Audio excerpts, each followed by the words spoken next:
Hi, I'm Sabrina, and I'm here with my co-author, Deb Otis, to discuss FairVote's latest report titled Ranked Choice Voting Elections Benefit Candidates and Voters of Color. In this video, we'll talk you through what we found and what it means for ranked choice voting. Thanks, Sabrina. It's been great working with you on this report. So FairVote published a first edition of an RCV and Communities of Color report back in 2021, a little over 2 years ago now. So why did you want to go back and do an update now? Well, the number of ranked choice voting elections has increased by 50% because this reform is growing so fast, and we want to make sure our research reflects the latest data. As always, FairVote's research emphasizes the real-world impacts of ranked choice voting, not just theoretical benefits. One of the things I was excited to find when working on this report was that our findings from the previous edition held up. We wanted to go back and re-examine a lot of those with the new data and see whether those were still true.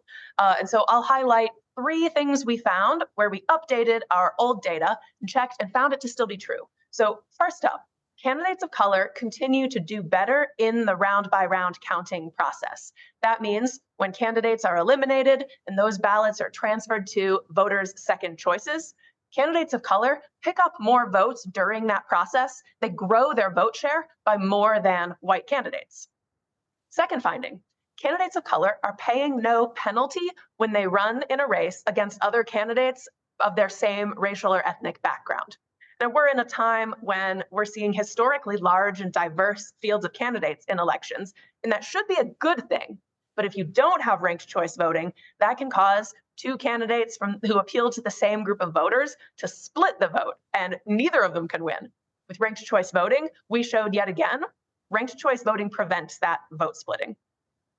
And the last thing I'll highlight is voters of color continue to often use more rankings than white voters.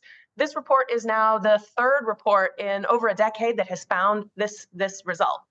So we're showing a chart here of one way to visualize this finding. In this chart, each purple dot is one precinct in Oakland. This is the most recent mayoral election from Oakland, California. And so we'll look at the left-hand chart first. So this is how white voters are ranking the candidates.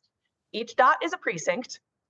The horizontal axis is how white is that precinct. So dots further over to the right are places where the voting population is predominantly white.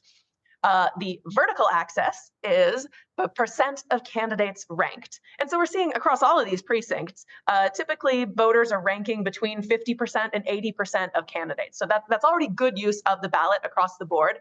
But we are trying to drill deeper here and see, are different groups doing it differently? And so if we're going back to this white voters chart, we can see a relationship here. The precincts, the dots that are further to the right, are ranking a smaller number of candidates. So the whiter precincts are ranking fewer candidates. We see exactly the opposite if we look at the chart for Black voters and Hispanic and Latino voters. The dotted red line illustrates the relationship. Those are positive relationships. So the precincts that have more voters of those backgrounds are using more rankings on their ballot. And so this was just one case study that is included in the report about how different communities are using the ranked ballot. So those are some of the things that we went back and re-examined in this report, but there's also new stuff here. Sabrina, can you walk us through the new findings in this edition? Sure, I'll highlight 2 specific case studies from the report. We found through a new survey we completed called the New Citizens Project, that 71% of naturalized citizens and permanent residents understand ranked choice voting, and 68% of them believe ranking is easy. We also found that 81% support ranked choice voting in their area, as well as 72% support proportional representation in their area.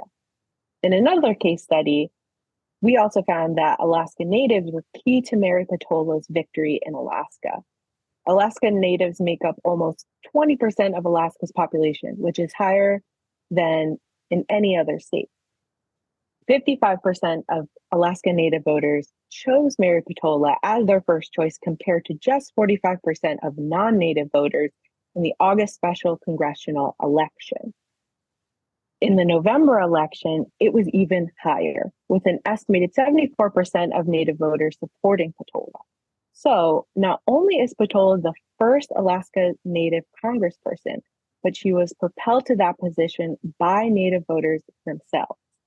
This is a clear example of a community using ranked choice voting to build political power. And that's all that we have for you all for this research brief. Thanks for tuning in. You can find the full report at fairvote.org, and stay tuned throughout the year for more research findings from Sabrina and myself and other researchers here at FairVote. Thanks.